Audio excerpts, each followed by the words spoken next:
Hello friends, welcome to my channel. I am your host Mayank Kala. We will discuss about to World Trade Organization in current scenario. China's lose WTO dispute against European Union.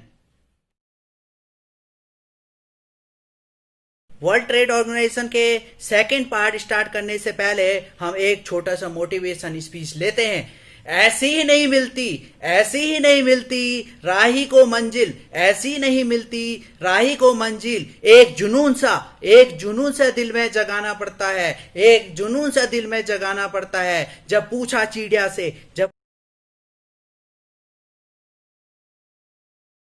पूछा चिड़िया से कैसे बना आशियाना, पूछा चिड़िया से कैसे बना आशियाना, तो बोली भरनी पड़ती है उड़ान बार बार एक तिलका उठाने के लिए, भरनी पड़ती है उड़ान बार बार एक तिलका उठाने के लिए। आपको कैसी लगी है मोटिवेशन स्पीच कमेंट बॉक्स में बताइए।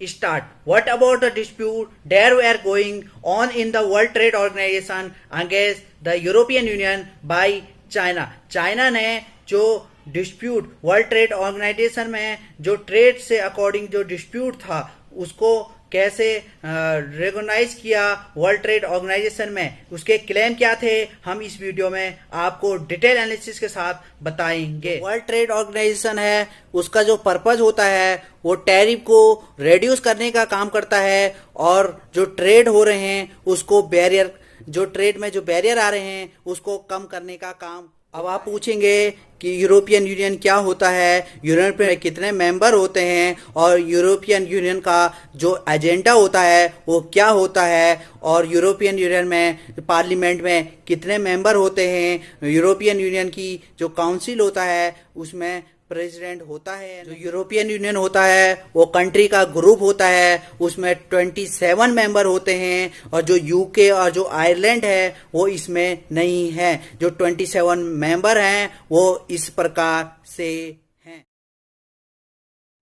जो इसका एजेंडा होता है वो इसका एजेंडा क्या होता है कि पॉलिसी बनाने का काम होता है, और ऐसी पॉलिसी होती है जिससे क्या करते हैं कि जो यूरोपियन यूनियन होता है, जो कंट्री होती है, तो उसमें क्या होता है कि जो पीपल होते हैं उनका जो फ्री मूवमेंट होता है। सेकंड, जो आपका जितने भी आपके गुड्स होते हैं उसके बीच में फ्री मूवमेंट होती है। और थर्ड इज पेरिस समझौते, पेरिस जो एग्रीमेंट है उसमें भी ये देश क्या करते हैं, तो ये अपने को वहाँ पे भी पॉलिसी बनाते हैं। और 31 जनवरी 2020 को जो ब्रिटेन है वो ब्रेग्जिट से अलग हो गया था, यूरोपियन यूनियन से अलग हो चुका था। यूरोपियन यूनियन में यूरोपियन काउंसिल होता है, उसका प्रेसिडेंट होता है, यूरोपियन कमीशन होते हैं,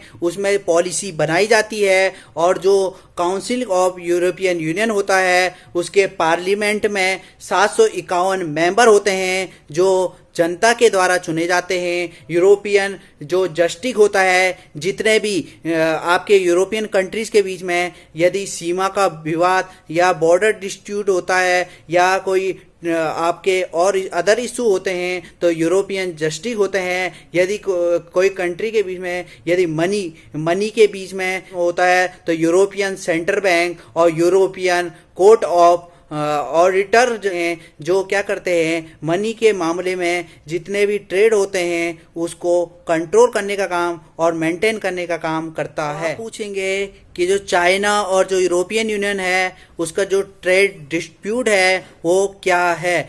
तो जो चाइना और यूरोपियन यूनियन का जो ट्रेड डिस्प्यूट है वो जो यूरोपियन यूनियन द्वारा जो चाइना के जो प्रोडक्ट हैं या गुड्स हैं उस पे जो इम्पोर्ट ड्यूटी या एंटी डोपिंग जो ड्यूटी होती है उसको बढ़ा दिया गया है। और मैं इस वीडियो में आपको बताऊंगा कि जो एंटी डोपिंग जो आपके ड्यूटी लगाई जाती है वो कौन से मार्केट पे लगाई जाती है, नॉन इकोनॉमी मार्केट या मार्केट इकोनॉमी। क्या चाइना नॉन मार्केट इकोनॉमी है या मार्केट इकोनॉमी है? चाइना एक नॉन मार्केट इकोनॉमी है और नॉन मार्केट इकोनॉमी और मार्केट इकोनॉमी में क्या डिफरेंस होता है। नॉन मार्केट इकोनॉमी में जितने भी जो पॉलिसी होती है वो गवर्नमेंट के द्वारा बनाई जाती है, गवर्नमेंट के द्वारा बनाई जाती है। और क्लेम ये है, यूरोपियन यूनियन ने जो क्लेम किया वो ये है कि चाइना की जो गवर्नमेंट है वो क्या करती है, अपने गुड्स के ऊपर अपने जितने भी इन्वेस्टर होती है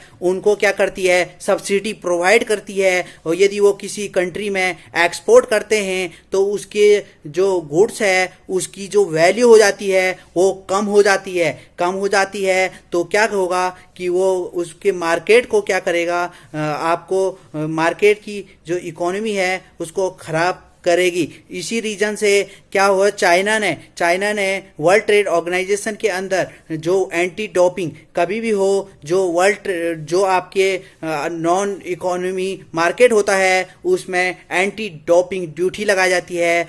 इससे क्या होता है, चाइना ने जो क्लेम किया हुआ था WTO वर्ल्ड ट्रेड ऑर्गेनाइजेशन में यही किया था कि हमको क्या रखो, हमको आपके मार्केट इकोनॉमी में रखो। पर क्लेम ये है कि जो एंटी डोपिंग जो ड्यूटी होती है, ड्यूटी हो जाती है। फॉर एग्जांपल यदि चाइना अपने प्रोडक्ट के ऊपर या गुड्स के ऊपर एक्सपोर्ट करता है, यदि वो सब्सिडी देगा तो प्रोडक्ट की क्या होगी, क्वालिटी क्या होगी, प्रोडक्ट की क्वालिटी तो कम रहती है, उनकी जो क्वालिटी होती है वो कम होती है। पर क्या होगा, जब एंटी डोपिंग होगी तो अदर कंट्री एंटी डोपिंग की ड्यूटी लगाएंगे तो उसकी जो प्रोडक्ट की जो प्राइस होगा वो बढ़ जाएगा, प्राइस की वैल्यू बढ़ेगी तो वो महंगा होगा। तो क्या करेंगे, जो उस कंट्री के लोग उसको खरीदेंगे नहीं। तो क्या होता है, चाइना इसीलिए WTO में गया कि वर्ल्ड ट्रेड ऑर्गेनाइजेशन में जितने भी जो ट्रेड के बीच में जो बैरियर होता है उसी के लिए वर्ल्ड ट्रेड ऑर्गेनाइजेशन जाना पड़ता है। तो क्या होता है कि जो चाइना की जो WTO जाता है तो के दलीलें होती है उसको नकार दिया जाता है। क्या, इसीलिए कि वो सब्सिडी ज़्यादा देता है और इसीलिए उस पर एंटी ड्यूटी लगा दी जाती है। और जो सेकंड वाइज जो आपकी मार्केट इकोनॉमी होती है वो एक फ्री ट्रेड, ये गवर्नमेंट के एंटरगल में नहीं होती है, वो आपके रेगुलेट करता है। जितने भी आपके ट्रेड होते हैं वो आपके फ्री होते हैं, उसमें एंटी डोपिंग ड्यूटी। जो चाइना है वो WTO में इसीलिए गया कि हमें क्या रखो कि मार्केट इकोनॉमी में रखो। जो चाइना है वर्ल्ड ट्रेड ऑर्गेनाइजेशन के अंदर 2000 में वो इसका मेंबर बना, 2000 में मेंबर बना। यही यूरोपियन यूनियन की जो दलीलें थी वो आपकी मान ली गई और चाइना को लूज करना पड़ा अपने जितने भी ट्रेड के डिस्प्यूट है। और यूरोपियन यूनियन इस डिस्प्यूट को सॉल्व करने में कामयाब रहा। तो यदि आपको ये वीडियो अच्छी लगी हो तो चैनल को लाइक कीजिएगा, कमेंट कीजिएगा और सब्सक्राइब कीजिएगा।